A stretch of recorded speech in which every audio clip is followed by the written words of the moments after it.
こんにちは、グーナーのマシューです。今日はちょっとした秘密をシェアしたいと思います。実は僕、アーセナルファンなんですけど、ロンドン出身じゃないですよね。僕の出身はイギリス西南部のブリストルっていう町で、そこでは一番有名なチームがブリストルシティとブリストルローバーズなんです。ブリストルシティは僕にとって地元のチームで、いわば第二のチームって感じですね。でも、プレミアリーグには一度も出たことがなくて、トップリーグに行ったのは1970年代後半が最後です。今はチャンピオンシップにいます。で、もう一つ、ブリストルローバーズはリーグワン3部に行って、一度もトップリーグに行ったことがありません。実はブリストルってイギリスで8番目に大きな都市なんですけど、プレミアリーグクラブが一つもないんですよ。だから僕の町みたいなところだと、地元チームとプレミアリーグのどっかのビッグクラブ2つのチームを応援してる人が多いんです。僕にとってはアーセナルがずっと本命で、ブリストルシティは地元として応援してるチームっていう感じです。もしシティがプレミアリーグに昇格したらちょっと複雑になるかなって思ったこともありますけど、まだその日が来てません。僕が子供の頃、学校ではみんな大体同じような感じでした。地元のクラブに加えて、マンユナイテッドとかアーセナル、リバプール、チェルシーみたいな強いチームを応援してる子が多かったんですね。もちろん地元チーム一筋の熱いファンもいましたけど、少数派でした。その頃よく聞いた言葉がプラスチックファンとか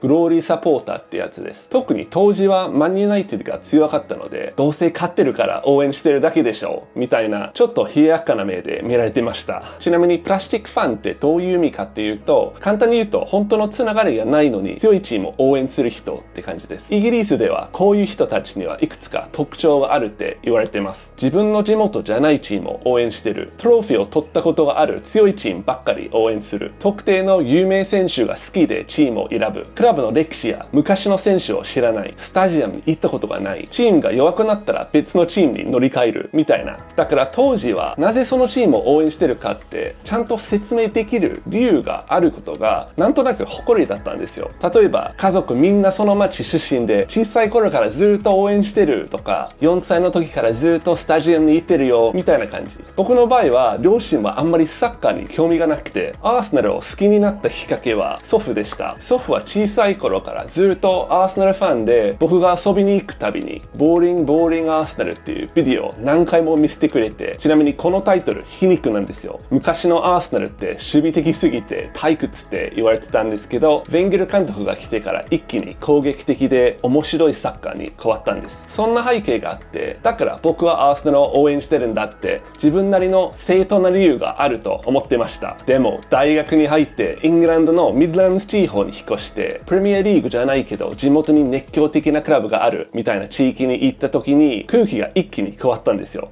アーセナルファン？なんで？君ブリストル出身じゃん。またプラスチックか。みたいな。僕は祖父がアーセナルファンでって一生懸命説明するんですけど、なかなか納得してもらえなくて、正直自分でもちょっと疑問に思うようになっちゃったんですよ。自分って本物のファンなのかなって。試合は全部見てたし、チケットが帰った時は実際にスタジアムにも行ったし、負けた日は一日中落ち込むし、勝った日は最高にハッピーになる。でもロンドン出身じゃない、家族もロンドン出身じゃない。もともとイギリスではサッカークラブを応援する理由ってすごく地元とのつながりが大事だったんですね。住んでる場所、地域の学校、職場、家族のつながりとか、クラブ自体も工場の労働者とか、教会のグループとか、学校のチームが始まりだったところが多くて、特にイングランド北部なんかは今でも生まれ育った場所がクラブ選びに大きく影響してると思います。例えばリーズとかニューカッスル、サンダーランドみたいに街に一つだけ強いクラブがあるところってプラスチックファンが少ないって言われてるんです。そういう街ではクラブはもう地元の誇りそのもので、応援するっていうより受け継がれるものって感じなんです。でも今はサッカーがどんどんグローバル化してて、そういう伝統的な考え方がちょっと古くなってきてる気がします。プレミアリーグのクラブって今じゃ世界中にファンがいて、オーナーは海外の投資家、選手もインターナショナル、収入源もグローバル。だから今はどこで生まれたかよりもそのチームを応援してどんな気持ちになるかっていう方が大事になってると思うんです。アーセナルのレジェンドデニス・ベルカカンプの言葉がまさにそれを表してて、サッカークラブを応援し始める時ってトロフィーの数とか有名な選手がいるからとか歴史があるからっていう理由じゃないんです。そのクラブの中に自分のいい場所を見つけたから、そこに自分らしさを感じられたからなんです。この言葉本当に共感します。世界中にファンがいる中で地元出身じゃないからって本物のファンじゃないっていうのはもう時代遅れじゃないっていう声も増えてますよね。トッテナムの元監督アンジュ・ポステコグルも海外のファンをプラスチックって呼ぶのは失礼だってはっきり言ってました。このクラブには世界中にサポーターがいる。だからって彼らの情熱が本物じゃないわけじゃない。はるばる地球の反対側から応援してる人たちに対してそんな呼び方をするのは正直失礼だと思う。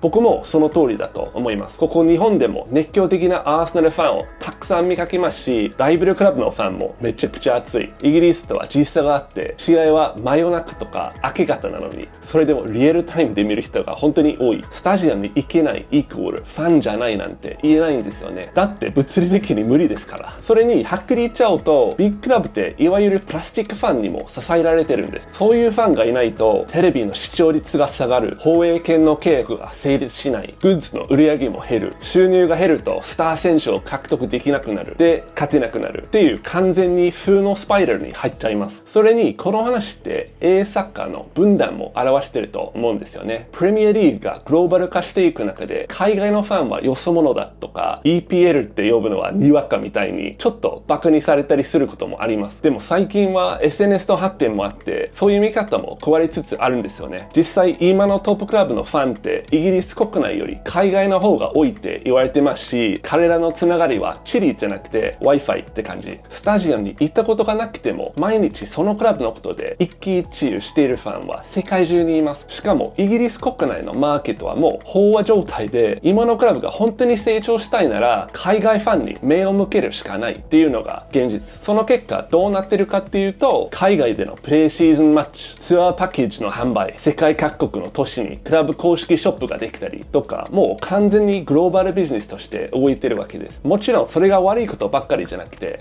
例えばソン・フンミン選手を見るために韓国からたくさんのファンがロンドンに行ったり、ソウルのスポーツバーでトテナムの試合を見てる熱狂的なファンの様子を見たりすると、サッカーって本当に世界共通の文化なんだなって思わされますよね。でもこういうグローバル化って摩擦も生んでるんですよね。例えばチェルシーを見てみると、ローカルファンと海外ファンの間でアカデミー出身の選手に対する考え方がかなり分かれてきてるんです。地元のファンはメイソン・マウントが売られたことをすごく悲しんでいて、コナー・ギャラガーみたいなアカデミー育ちの選手にはもっと出場時間を与えてほしいって思っていました。地元出身の選手を眺望のバランスを取るためだけに売るのは嫌だっていう感情があるんです。でも海外のファンの中にはそれを感傷的すぎるとか、そんなことより結果でしょっていう意見もあって、このズレがチェルシーのファンの間での分断を深めてる気がします。今やプレミアリーグの中でも一番意見がぶつかり合ってるファン層かもしれませんね。最近のサッカー界ではファンの定義を大きく変える2つの流れがあると思います。1つ目はお金とステータスの関係。今って忠実なファンっていうのが実際にはどれだけお金を払えるかに左右されてるところがあるんですよね。チケットもグッズもどんどん高くなって生活費は上がってるのに、地元のファンがスタジアムから締め出されてる状態になっている。アンジュ・ポステコグルは世界中にいるファンを大切にしたいって言ってましたけど、それってクラブの PR 部門が言いそうな言葉でもあって、スタジアムのすごくそばに住んでるファンのフラストレーションは無視されがちなんですよね。2つ目はファンベースの一体感が薄れてきてること。世界中にファンが増えるのは素晴らしいことだけど、共通のアイデンティティって意味ではやっぱり弱まってるのかなと思います。例えばマンチェスターユナイテッドのファンがカタール資本の買収に反対した時、逆に海外のファンの中にはいいじゃん、金持ちような来てくれるならで賛成する声もたくさんあって、それぞれの立場でクラブの見方が全然違うんですよね。そういう背景があったからこそ、一部のクラブがヨーロッパスーパーリーグみたいなものを推進しようとしたのかもしれません。地域密着のファンじゃなくて確実にお金を落としてくれるグローバルな市場を狙ったわけです。その一方でプレミアの中堅クラブとか下部リーグのクラブって未だに地元ファンの支えがないとやっていけないんです。彼らにとっては毎週末のホームゲームが神聖な時間でただの娯楽じゃないんですよ。じゃあ結局本物のサポーターって何でしょう。クラブの歴史を深く知ってる人、毎試合スタジアムに行ってる人、それともそのクラブの勝ち負けで一喜一憂するぐらい心を動かされてる人、僕にとってサッカーってやっぱりいい場所なんですよね。で、そのいい場所っていうのは今の時代地元の郵便番号だけで決まるものじゃなくて、もっと広くグローバルなものになってると思うんです。ということで今日はここまでにしますが、皆さんどう思いますか？本物のファンってどう定義しますか？コメントでぜひ教えてください。